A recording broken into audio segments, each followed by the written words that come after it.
and welcome back to another tutorial. In this section, we're going over photocorrection in Photoshop, and in this video, we'll be covering liquefy adjustment. What is liquefy adjustment? Well, you're not converting your image into water or even working with liquid at all. When you liquefy a layer, you're making it moldable. Liquefy allows you to grab areas of your image and warp them around. So instead of erasing, coloring, and chopping, you're just pushing the pixels where you want them. I like this image because it has a lot of wavy hairs that I can bend and pull around. This will help you to see how the liquefy process works. To start off, I'm going to duplicate my current layer by hitting Ctrl-J on the keyboard. Now, to liquefy this layer, I'll go up to Filter, Liquefy. This has brought up a whole new window. In here, we have my image in the middle, which hasn't changed. It hasn't changed yet because I have to tell Liquefy what to do. The main tool to use is up here on the top left. It's called the Forward Warp tool, and I'll just make sure that I have it selected and brush it in the image. You can see that as I drag it around my image, it's essentially pushing or smudging these areas around. In fact, it does remind me of the smudge tool. The main difference between this and the smudge tool are all the new options I have at my disposal. If I check here on the right, there's some tool options. There's brush size, obviously controlling the size of the brush, and below it I have brush pressure, which controls the strength of the push the brush applies. And these options aren't limited to just the Forward Warp tool. In fact, most of these tools on the left operate with the same basic size and pressure options. Below the Forward Warp tool, I have something called the Reconstruct tool. As I drag it in my image, you can see it acts as sort of an undo eraser. I can use it to sort of push things back to the way they were. This is important because I don't have access to the history panel while I'm in the liquefy window. If I want to undo all of my liquefy, but I don't want to cancel out the whole window, I can just click this Restore All button over here on the bottom right, and it will revert my whole image back to its original state. To the left, below the Reconstruct tool, I have this thing called the Pucker tool. I'm going to go ahead and click and hold this on my image. What this is doing is it's shrinking everything inside the brush toward the very center. And you'll notice that it leaves the very edges of the brush intact. The longer I hold this in one place, the more it shrinks. Kind of looks like a black hole. Below the Pucker tool, we have its exact opposite, the Bloat tool. I'm going to go ahead and click and hold in one spot. Nothing happens. That's because this tool will only bloat things as long as you're moving the mouse. A lot of people find this tool difficult to control, but it's pretty simple. You just click and drag at a slow speed to make small changes, and click and drag at a faster speed to make big changes.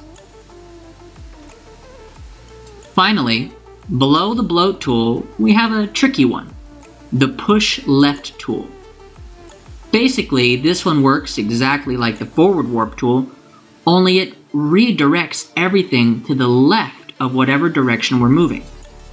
So, if I drag up, it will push left. If I drag down, it will push right. If I drag left, it will push down. And if I drag right, it will push up.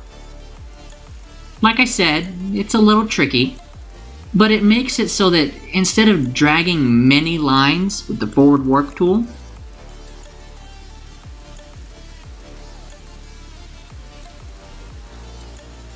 you can just drag one line with the push left tool. But the liquefy filter doesn't end there. You may have noticed here in the options, there's an unchecked box called advanced mode. I'm going to go ahead and check this. Wow, this really is advanced mode. The first thing I notice here in the tool options are these brush density and brush rate sliders. So far, we know that brush pressure controls the strength of the brush, how hard we're pulling the pixels from their original position. Brush density basically controls how thick the bristles of our brush are. Let me show you what I mean. I'll make sure that I have my forward warp tool selected, and I'll make sure that my brush size is at 100, my density is at 0, and my pressure is at 100. Then I'll just click and drag in my canvas. Okay, so this brush is making a thin but strong warp, meaning that it's moving a few pixels a long way. I'm going to go ahead and increase my density up to 100 and try again. So now my brush is making a much thicker warp that's just as strong. So it's moving a lot of pixels a long way. Brush rate is a little bit different. It mostly controls other liquefy tools, like the pucker and bloat tools. Remember when I was using the pucker tool to just click and hold in one spot to make that black hole looking thing? I'm going to do that again, with the brush rate at different values. First, I'll get my pucker tool and keep the brush rate at 100. Then I'll just click and hold in one spot. You can see that it very quickly accelerates, shrinking everything towards the middle. Now I'll go up and decrease the brush rate to around 25. And try clicking and holding in one spot again. You can see that it's doing the same thing, but much slower. It's sort of going in stages, instead of shrinking everything all at once. Now that we have the advanced section open, there's some new options in our tools panel. This one above the pucker tool is called the twirl clockwise tool, and it's another tool that is affected by brush rate.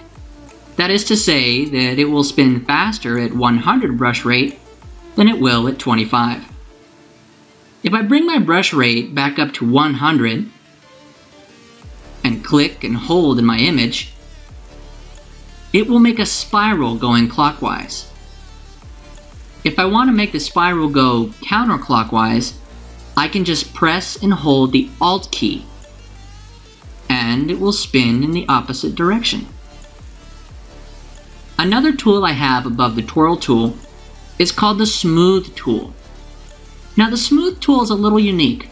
It functions a little like the reconstruct tool, but it doesn't go as far as to completely undo your changes like the reconstruct tool will do. To demonstrate what I mean, I'll get my reconstruct tool and apply it to the spiral on the right.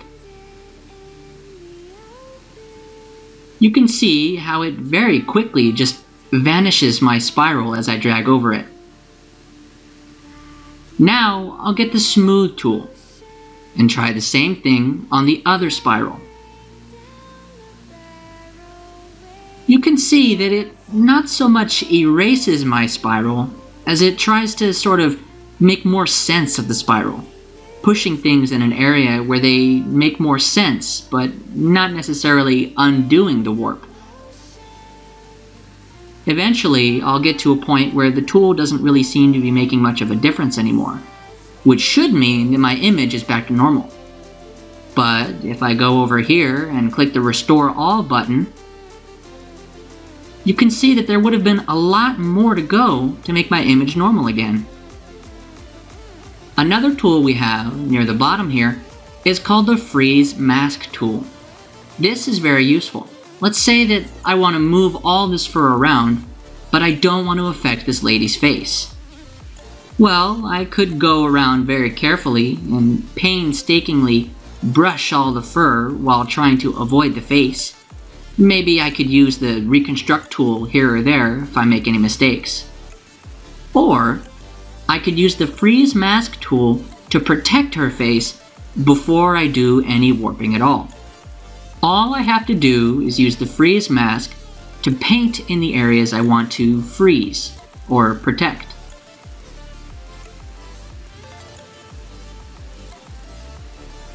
Then I'll go here near the bottom right and uncheck Show Mask. Now I'll get my swirl tool and just go crazy with it.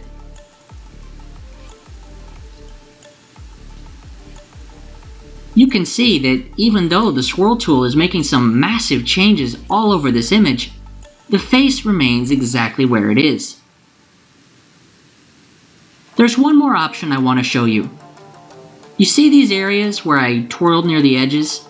I made these sort of holes because I brought these areas of the image too far in. Fortunately, there's an option below the brush rate on the right called Pin Edges. I'll just check that, and boom, my edges are fixed. This sort of stretches my image to fill the gaps. Very cool. Okay, that will do it for the liquefy filter. I'll go over some more photo correction techniques in the next video.